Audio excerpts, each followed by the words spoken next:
বিনীত আবেদন যে মোবাইল চুরির সাথে সাথে একটা চুরির মামলা করতে হবে।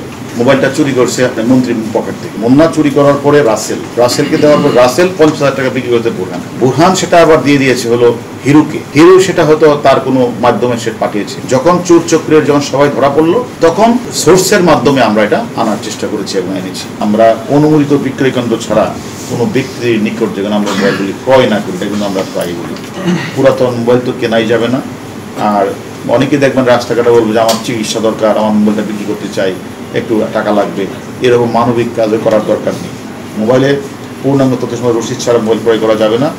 পাঞ্জাবির পকেটে মোবাইল না রাখাই সেও, কারণ যারা ম্যাক্সিমাম ক্ষেত্রে যারা মানে নামাজ পড়তে যায় বা জানাজা করতে যায় সেই ক্ষেত্রে পাঞ্জাবি থাকে, তারা তখন চুরচো করে যখন একদিকে নামাজ পড়ে বা মানে জানাজা করে তো ওই ফাঁকে দিয়ে তারা মোবাইলটা সেই সময় নিয়ে যায়।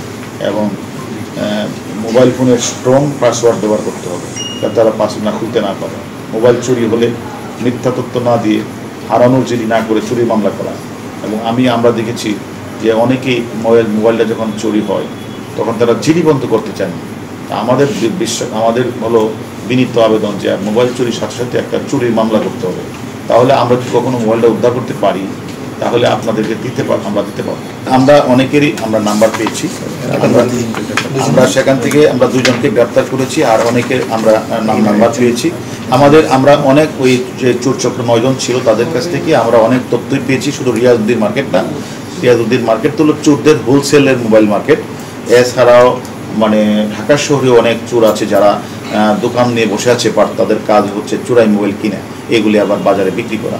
আমরা সব কিছু খোঁজখবর রাখছি। আমরা মনে করি মানে আমরা অনেক চোরের নাম্বার পেয়েছি। আমরা মনে করি সবাইকে মানে আইনের আওতায় আনা। মুন্না মোবাইলটা চুরি করছে মানে মন্ত্রীর পকেট থেকে। মুন্না চুরি করার পরে রাসেলকে দেওয়ার পর রাসেল 50,000 টাকা বিক্রি করতে বুরহান সেটা আবার দিয়ে দিয়েছে হলো হিরুকে। হিরু সেটা হয়তো তার কোনো মাধ্যমে সে পাঠিয়েছে। যখন চোর চক্রের যখন সবাই ধরা পড়লো তখন সোর্সের মাধ্যমে আমরা এটা ওখান থেকে আমরা আনার চেষ্টা করেছি এবং এনেছি। এটা আমরা আজকেই মাননীয় মন্ত্রী মহোদয়ের কাছে হ্যান্ড ওভার করি।